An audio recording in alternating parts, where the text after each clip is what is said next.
আজকে এখানে যে মৎস্য অবমুক্তকরণ হলো, এই মাছগুলো যখন বড় হবে, এই মাছগুলো যখন ডিম পারবে, বিভিন্ন খালে বিলে ঢুকবে, তখন উপকার কাদের হবে? কাদের উপকার হবে ভাই? ওই লন্ডনের মানুষের উপকার হবে না জাপানের মানুষের উপকার হবে? বাংলাদেশের মানুষের উপকার হবে। প্রিয় ভাই বোনেরা, এটাই হচ্ছে সঠিক।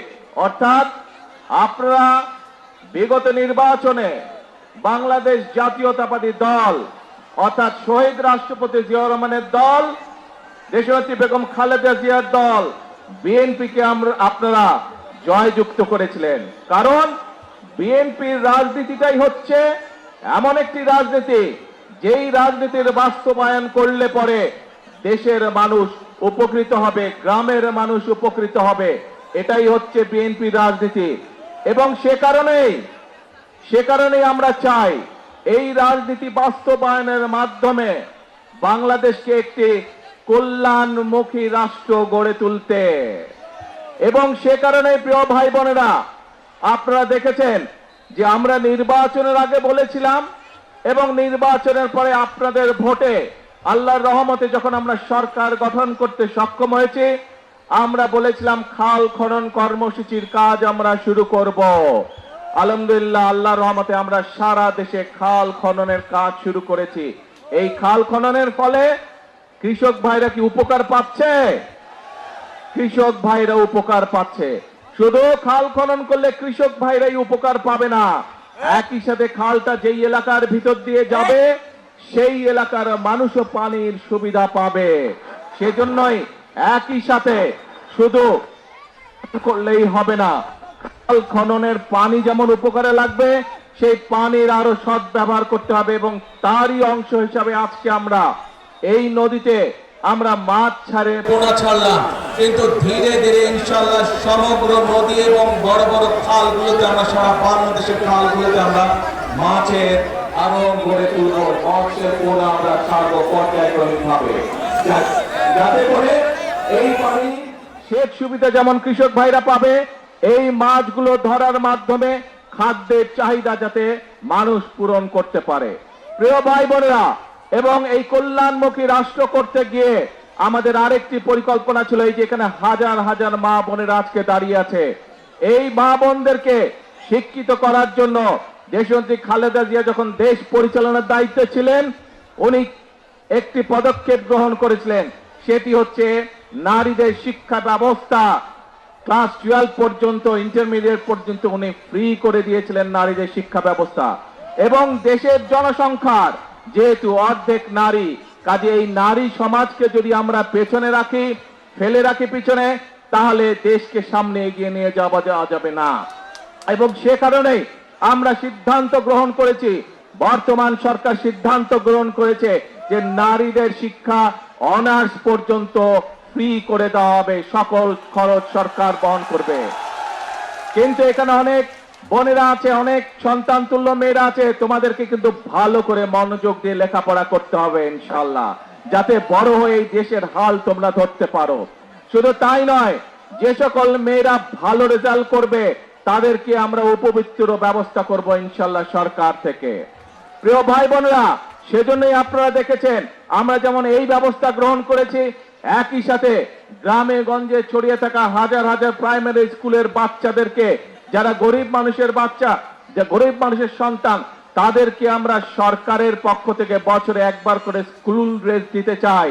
শুধু স্কুল ড্রেসই নয়, এই কয়েক লক্ষ বাচ্চাকে, প্রায় 1,20,00,000 বাচ্চা, এই বাচ্চাদেরকে আমরা স্কুল ড্রেসের সাথে আমরা স্কুল ব্যাগও পৌঁছে দিতে চাই।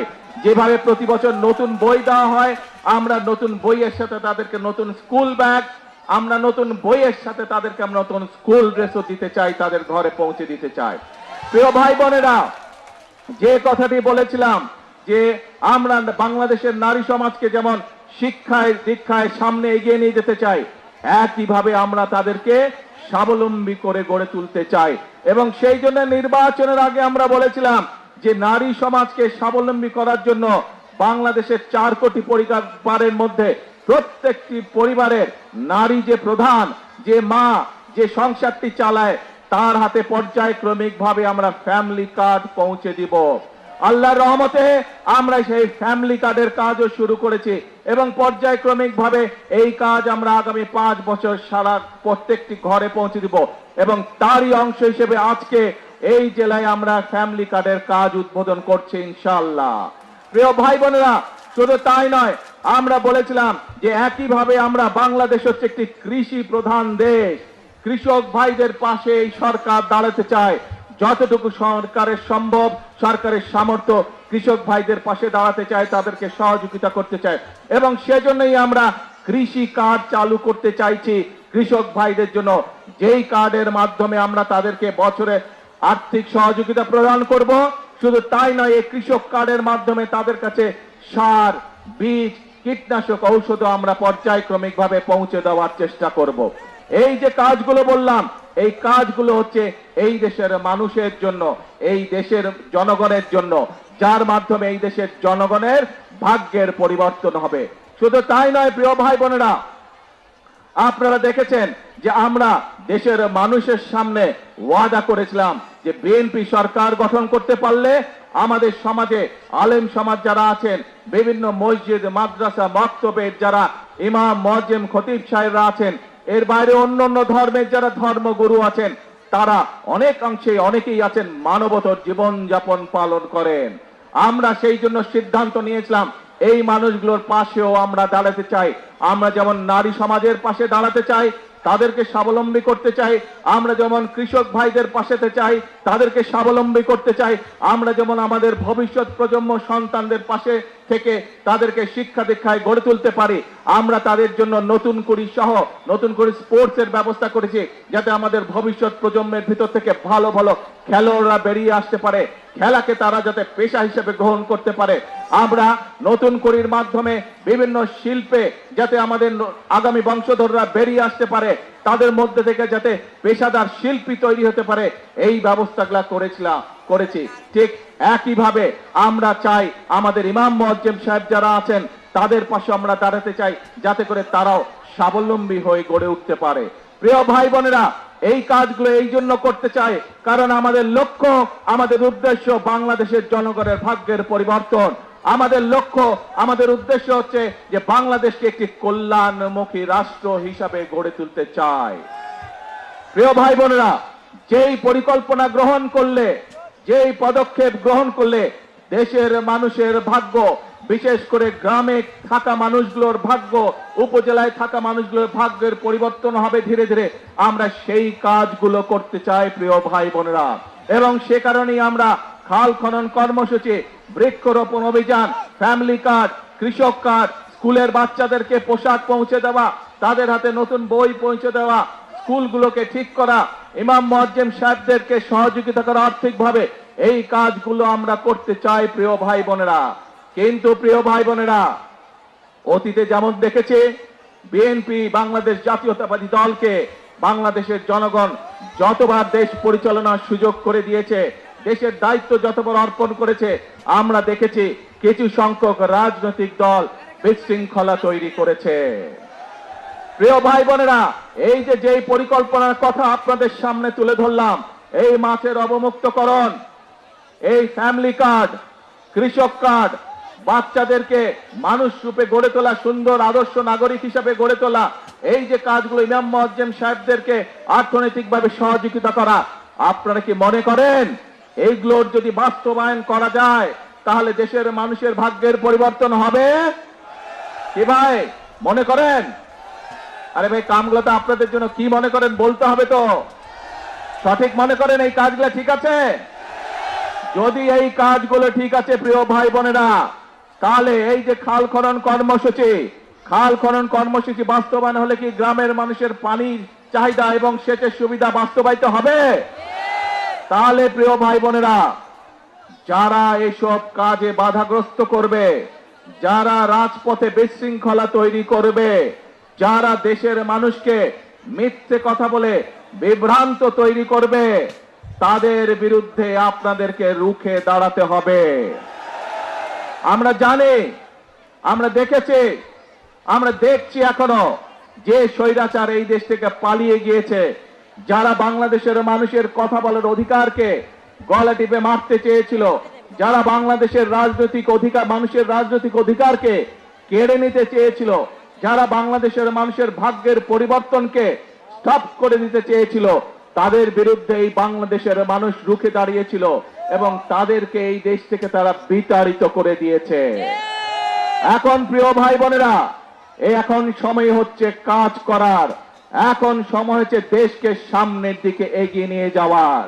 কাজেই দেশকে যদি আমরা সামনে এগিয়ে নিয়ে যেতে না পারি, তাহলে এই দেশের মানুষকে কষ্ট করে থাকতে হবে। আমরা দেখেছি বিগত দিনে কিভাবে এই দেশের মানুষের অর্থ সম্পদ লুটপাট করে বিদেশে পাচার করে দেওয়া হয়েছিল। সেই পাচারকারীদেরকে এই দেশের মানুষ বিতাড়িত করে দিয়েছে এই দেশ থেকে। এখন সেই জন্য সময় হচ্ছে আমাদেরকে সকলকে হাতে হাত রেখে কাজ শুরু করতে হবে। কোন সেই কাজ? রাষ্ট্র মেরামতের কাজ শুরু করতে হবে। আমাদেরকে একসাথে হাতে হাত রেখে কাজ শুরু করতে হবে। কোন সেই কাজ? দেশ পুনর্গঠনের কাজ আমাদেরকে করতে হবে প্রিয় ভাই বোনেরা। কারণ এই দেশের মালিক হচ্ছে বাংলাদেশের জনগণ। এই দেশকে যদি গড়ে তুলতে হয়, তাহলে বাংলাদেশের জনগণেরই সামনে এগিয়ে আসতে হবে। এই দেশের মানুষের গণতান্ত্রিক অধিকারকে যদি সমুন্নত রাখতে হয়, তাহলে বাংলাদেশের জনগণকে যেই ছাত্র জনতা 24-এর 5ই আগস্ট রাজপথে নেমে এসে স্বৈরাচারকে বিতাড়িত করেছিল, সেই জনগণকে সতর্ক থাকতে হবে। যারা এই দেশের মানুষের স্বার্থের বিরুদ্ধে কথা বলবে, যারা এই দেশের মানুষের জন্য নেওয়া বাস্তব পদক্ষেপগুলোতে বিশৃঙ্খলা তৈরি করবে, তাদের ব্যাপারে আমাদেরকে সতর্ক থাকতে হবে। প্রিয় ভাই বোনেরা, আমরা জানি একদিনে সকল সমস্যার সমাধান হবে না। যেভাবে স্বৈরাচার এই দেশের অর্থনীতি বলেন, এই দেশের পররাষ্ট্রনীতি বলেন, এই দেশের শিক্ষা ব্যবস্থা বলেন, এই দেশের স্বাস্থ্য ব্যবস্থা বলেন, প্রত্যেকটি ব্যবস্থাকে ধ্বংসপ্রাপ্ত করে দিয়ে গেছিল, সেই আমরা সরকার গঠন করার পরে দেশের সকল অবস্থাকে আমরা ধ্বংসপ্রাপ্ত পেয়েছি। সেজন্যই প্রিয় ভাই বোনেরা, আমাদেরকে ধ্বংস থেকে গড়ে তুলতে হচ্ছে। এই যে এমপি সাহেব একটু আগে এখানে ব্রিজ এবং রাস্তার কথা বলে গেলেন, যদি দেশে উন্নয়নই হতো তাহলে এই কাজগুলো এত বছরেও হলো না কেন? এই জন্যই হয় নাই, কারণ এর আগে যারা দেশের শাসনভার দখল করে রেখেছিল তারা জনগণের ভোটে নির্বাচিত ছিল না। তারা জোর করে ক্ষমতা দখল করে রেখেছিল এবং সেজন্যই তারা জনগণের জন্য কোনো কাজ করে নাই।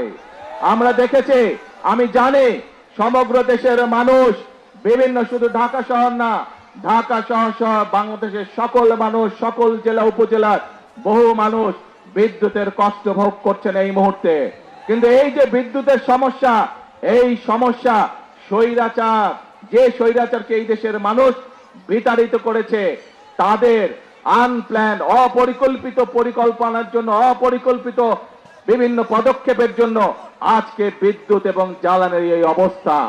প্রিয় ভাই বোনেরা, আপনারা যেহেতু বিএনপিকে নির্বাচিত করেছেন, বিএনপি দেশের মানুষের দল, বিএনপি এদেশের স্বার্থেই কাজ করবে, বিএনপি এদেশের মানুষের স্বার্থে কাজ করবে। আজকে এখানে দাঁড়িয়ে আপনাদের সামনে আমি বলতে চাই, এই আগামী 27 তারিখে আবার জাতীয় সংসদের অধিবেশন শুরু হবে। সেই জাতীয় সংসদ অধিবেশনে আপনাদের দল, আপনাদের সরকার দেশের মানুষের সামনে জাতীয় সংসদের মধ্যে উপস্থাপন করবে কিভাবে আমরা ইনশাআল্লাহ আগামী 10 বছর এই দেশের বিদ্যুৎ সমস্যার সমাধান করব। সেই পরিকল্পনা আমরা দেশের জনগণের সামনে উপস্থাপন করব পবিত্র জাতীয় সংসদে। প্রিয় ভাই বোনেরা, আজ বিদ্যুতের সমস্যা নিয়ে এই যখন সমস্যা, এই যখন সংকট, যে কোনো সংকট যদি মোকাবেলা করতে হয় ধৈর্য ধারণ করতে হবে আমাদেরকে।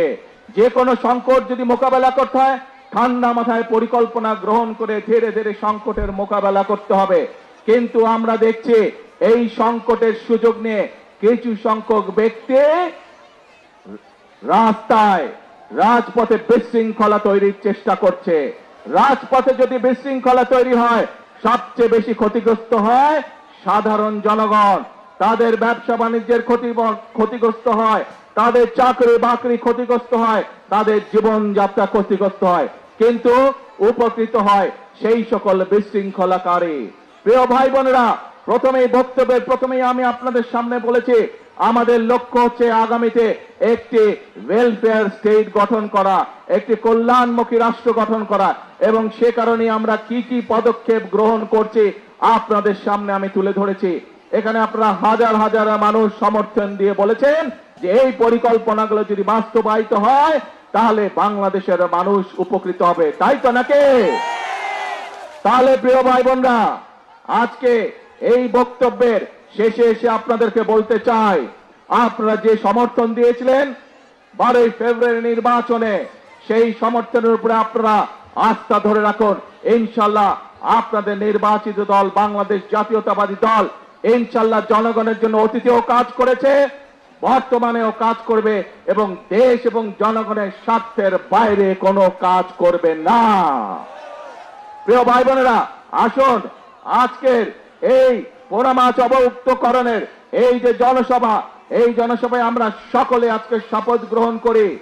আমরা সকলে শপথ গ্রহণ করি, সকলে প্রতিজ্ঞা করি যে দেশের স্বার্থের বিরুদ্ধে যারা কাজ করবে, যারা বিশৃঙ্খলা তৈরি করবে, যারা জনগণের স্বার্থে নেওয়া বিভিন্ন কর্মসূচি বাধাগ্রস্ত করবে, তাদেরকে জনগণের সকল শক্তি নিয়ে তাদেরকে প্রতিরোধ করবে।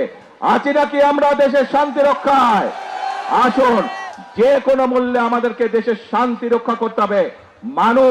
দেশের মানুষ এখন দেশের শান্তি চায়, দেশের মানুষ এখন শৃঙ্খলা চায়, আইনের শাসন চায়, দেশের মানুষ কর্মসংস্থান চায়, দেশের মানুষ তার সন্তানদের জন্য শিক্ষা চায়, দেশের মানুষ তার পরিবারের জন্য স্বাস্থ্য ব্যবস্থা চায়। এই কাজগুলো যদি করতে হয় আমাদেরকে তাহলে ধৈর্য সহকারে অবস্থা নিতে হবে, ধৈর্য সহকারে আমাদেরকে সময়ের জন্য ধীরে ধীরে সময়কে সুযোগ দিতে হবে, এবং একই সাথে আমাদেরকে সতর্ক থাকতে হবে। যারা বিশৃঙ্খলা তৈরি করছে তাদের ব্যাপারে আমাদেরকে সতর্ক থাকতে হবে। আছেন নাকি আপনারা আমার সাথে?